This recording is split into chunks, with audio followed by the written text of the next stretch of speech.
After 2 decades of marriage, my best friend dropped a truth that shattered everything I thought I knew. He told me that he had slept with my wife the night before our wedding. I told him to get out. I didn't yell, I didn't argue. I just looked at him dead in the eyes and told him to leave. Then I drove home, feeling like I wasn't even in my own body. When I got there, she was waiting. My wife, Elena, was sitting in bed reading, completely unaware of the bomb that had just exploded in my life. When she saw my face, she looked confused. But before she could ask what was wrong, I told her, "You cheated on me." Her face went pale. I didn't have to say who told me. She knew. She broke into tears almost instantly. "It was only that one time," she said through sobs. "It didn't mean anything. I was drunk. I never thought we'd even end up together. I forgot all about it." She crawled to the edge of the bed, desperate. "Please, Mark, don't do this. Don't throw everything away over something that happened before we even started our life.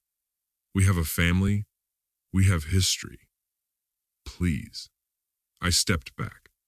Her hands trembled as they reached out for me, her face collapsing in anguish. "Forgive me," she whispered. I looked at the woman I had built a life with for 20 years and said the words I never imagined I'd speak. "I didn't want any of this, but this is your fault." Then I walked away. He was the last person I ever thought would betray me. I used to think my life was one most people would envy.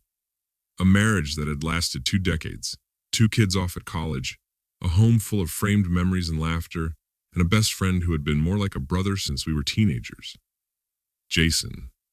He was my best man. He helped me build the crib for our first baby. He stood beside me when I buried my father. He came over almost every Sunday just to sit on the porch and talk about whatever came to mind. And Elena, she was everything to me. She brought peace to my chaos.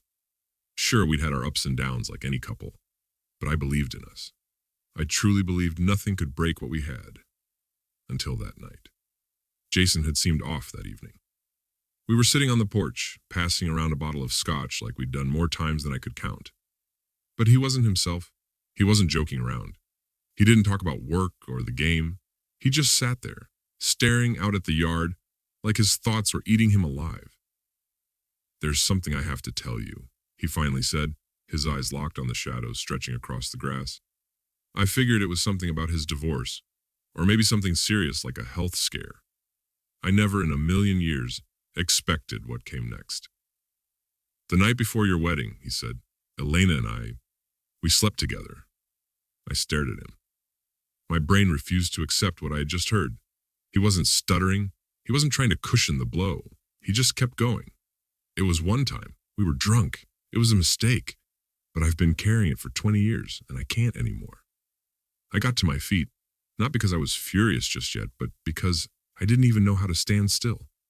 I looked at him, this man I had trusted with everything, and suddenly it felt like I was looking at a stranger. Then the anger hit me like a freight train. "Get out, Jason." He didn't argue. He didn't beg. He just walked out silent. I drove like a ghost. Every memory of the last 20 years flashed through my mind. Elena in her wedding dress, glowing. Elena holding our baby for the first time. Elena gripping my hand during hospital visits, when we thought cancer might take me. And Jason, always there in every picture, every major moment. Now, all I could see were fractures. When I got home and confronted Elena, everything came crashing down. She begged, she wept. She told me it meant nothing, that she had forgotten it even happened, that we were barely even a couple at the time. But I couldn't hear any of it. I told her she was the reason we were standing on the edge of collapse.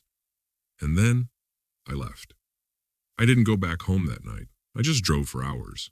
I didn't know where I was going. I just needed the road. I drove through empty streets, deserted highways, parking lots with buzzing lights. Eventually, I ended up at a 24-hour diner just off Route 9. I ordered coffee but didn't drink it. I just sat there, staring out the window, trying to make sense of the past 2 decades. 20 years of marriage, of trust, of shared burdens. We survived job losses, a miscarriage, a fire that nearly took our home. And all along, the secret was hiding, like rot beneath the floorboards. My phone buzzed. It was Elena.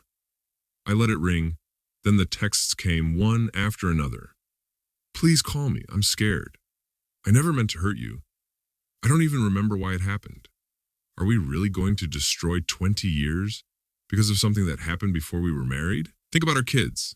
Think about everything we've been through. I read every word, and then I powered the phone off, because forgiveness doesn't live in a text message.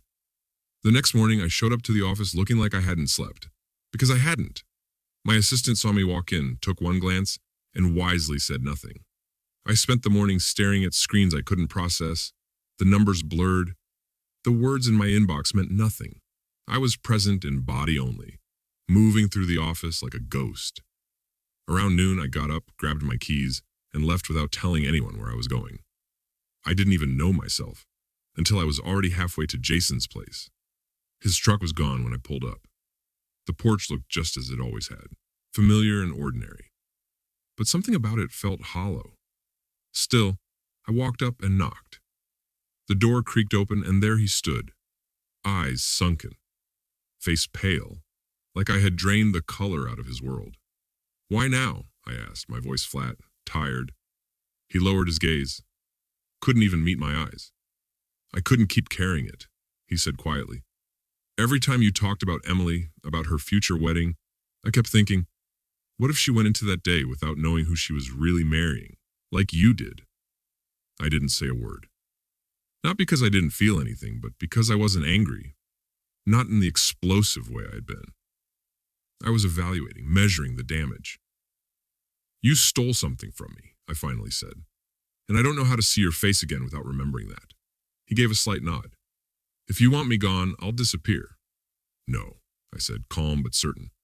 You won't vanish. You'll stay right here, and you'll witness everything that follows. He looked puzzled, but I didn't offer more. I was already walking away. That night I met with my kids, just the three of us. No Elena. I needed them to hear this from me, not from whispers or someone else's version. We sat on the same benches we used to pile onto after paddle boat rides, back when scraped knees and cotton candy were their biggest concerns. Emily, now 19, sat rigid. Noah, 17, leaned forward, already sensing something was wrong. Your mother and I are separating, I said. Silence followed. No reactions at first, just stunned stillness. Then Emily's voice broke through, shaky and barely above a whisper. Why? What happened? I hesitated. Then I told them. Because the night before we got married, your mom slept with someone else. Someone I trusted. Someone I thought was family. Noah's jaw tightened. His eyes burned. Jason? I nodded once. I found out yesterday. She never told me. For 20 years, I lived in a lie. Emily looked like she was teetering between sobs and rage. So, what happens now? A few weeks later, Noah encouraged me to attend a local community talk.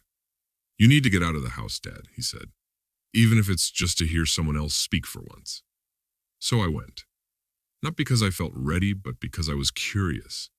The speaker was a woman named Rachel, a trauma therapist who'd written a book about rebuilding after betrayal. She didn't sugarcoat anything. She spoke clearly, without bitterness, and with strength I hadn't seen in a long time. After her talk, I thanked her for being so open. She smiled and said, the only way forward is to stop asking why they hurt you and start asking what you're going to do with the life you've still got. That night, for the first time in years, I slept without waking. Elena once told me that someday I'd blame her for everything. And maybe for a while I did. But I don't anymore. I just see her for what she was, someone who couldn't face the truth. So she handed me a life built on silence. Then, left me to carry the weight of all the noise. But I'm not carrying it anymore. My revenge wasn't destroying her name or turning people against her. It wasn't what happened in court or the fallout she had to face. My revenge was becoming the kind of man she could no longer reach, the kind she no longer deserved. And in that, I found peace. Quietly. Entirely.